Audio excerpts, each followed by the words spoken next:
નમસ્કાર, આપ જોઈ રહ્યા છો નેશન પ્લસ ન્યૂઝ. હું છું આપની સાથે હેતલ ભગત. દાહોદ જિલ્લાના ઝાલોદ તાલુકામાં બનનાર ડોમેસ્ટિક એરપોર્ટનું 4 ગામોના લોકો દ્વારા ધારાસભ્ય મહેશ ભુરિયાને આવેદનપત્ર આપીને વિરોધ કરવામાં આવ્યો હતો.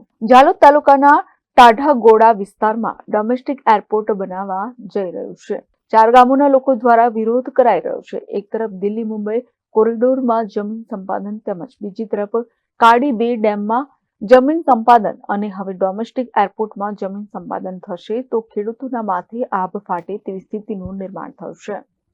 તાલુકો ઝાલોદ, જિલ્લો દાહોદ. અમારા શારદા ગામ, ટાઢાગોળા, ગુલતોરા ને સાયણ ગામની જમીન જાય છે. એના માટે અમે ખાસ તકેદારી રાખી વિરોધ ઉઠાવ્યો છે.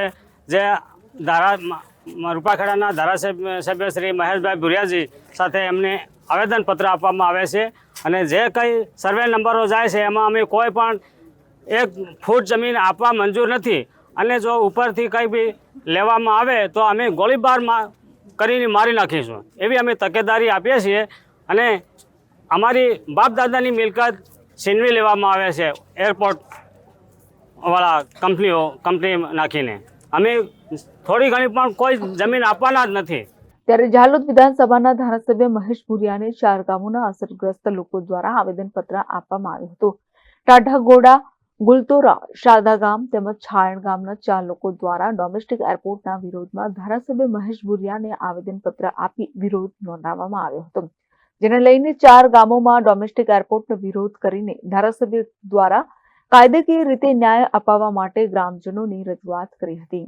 આજ રોજ ટાઢાગોળા ગામે જે એરપોર્ટનો સર્વે ટાઢાગોળા, શારદા, ગુલતોરા અને કાળીગામ ગુજ્જર જે એરપોર્ટની સર્વે થઈ છે એ તદ્દન એકદમ ખોટી છે. અને આજની તારીખમાં જે માનવ જે વસવાટ કરે છે એ ગામ લોકો પેઢીની પેઢીથી એમનું ગુજરાન એ ખેતીને આધારે ચલાવે છે. કોઈ એમની પાસે રોજગારી કે મોટો ધંધો નથી. અને વસવાટ કરતી જે વખતે બાપદાદાઓની મિલકતથી વસવાટ જે ખેતરો ખેડી અને ઝાડ બીડ તોડી અને પાળા એ તોડી અને લોકોએ સરખા કરીને આજની તારીખમાં જે એરપોર્ટવાળા જે લોકોની જમીન છીનવી લે માંગે છે એ કાલના દિવસમાં એમનું ભાવિ પેઢી બાળ ગોપાળ લઈને ક્યાં જશે અને એ કઈ રીતે એમનું ગુજરાન ચલાવશે. એના માટે અમે ટાઢાગોળા ગામથી અને શારદા, ગુલતોરા, કાળીગામ એવા વતીથી અમે એરપોર્ટને તદ્દન વિરોધ કરીએ છીએ. એ એરપોર્ટ તદ્દન ખરેખર ખોટું છે અને એ સર્વે પણ ખોટું છે અને થવું નહીં જોઈએ અને નહીં થવા જોઈએ. ગમે તે થાય અમે ગમે ત્યાં જઈને લડીશું.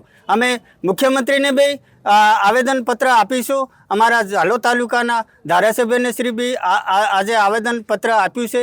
એ વતી અમે આવેદનપત્ર આપવાના છે. અમને ગમે તે થાય તે પણ અમે લડત લડીશું અને લડત લડીને રહીશું.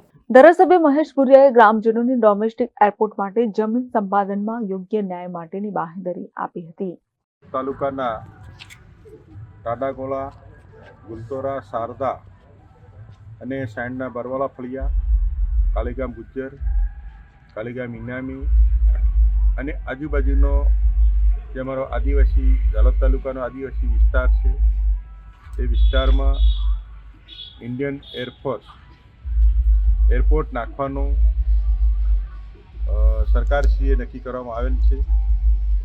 આ વિસ્તારના ધારાસભ્ય તરીકે જે અમારા આદિવાસી સમાજના ખેડૂત ભાઈ બહેનોને ખેતી કરી પોતાનો જીવન આજીવિકાનું સાધન છે અને વર્ષો વર્ષ વડીલોપાર્જિત અમારી એ જમીન ફળદ્રુપ જમીન આવેલી છે. ત્યાં એમની મિલકત મકાનો આવેલા છે, એમનું રાસ રસીલો કૂવાના સાધનો આવેલા છે અને એમની ત્યાં અમારા બાળકોને અભ્યાસ માટેની નજીકમાં પ્રાથમિક શાળાઓ આવેલી છે, આંગણવાડી કેન્દ્રો આવેલા છે. અમારા સમાજને ખેતી આધારિત જીવન જીવનારો આદિવાસી સમાજ છે.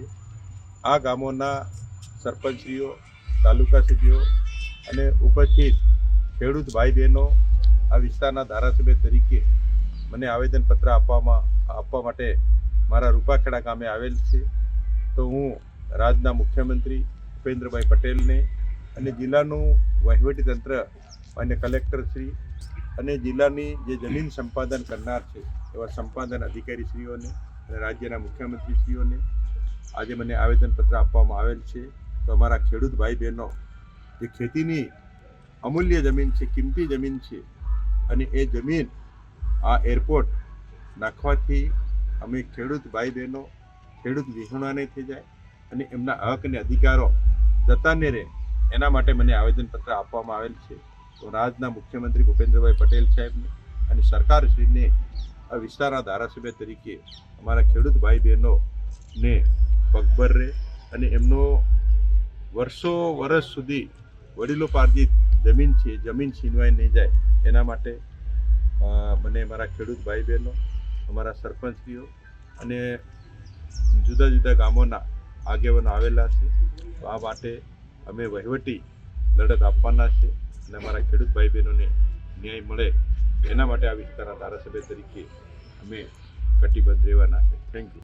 Shailesh Kumar Rathod, Nation Plus News, Dahod. સમાચારોના સતત અપડેટ મેળવવા માટે અમારી નેશન પ્લસ ન્યૂઝની યુટ્યુબ ચેનલને સબસ્ક્રાઇબ કરો, બેલ આઇકન દબાવો અને જોડાયેલા રહો ફેસબુક, ઇન્સ્ટાગ્રામ અને ટ્વિટર પર.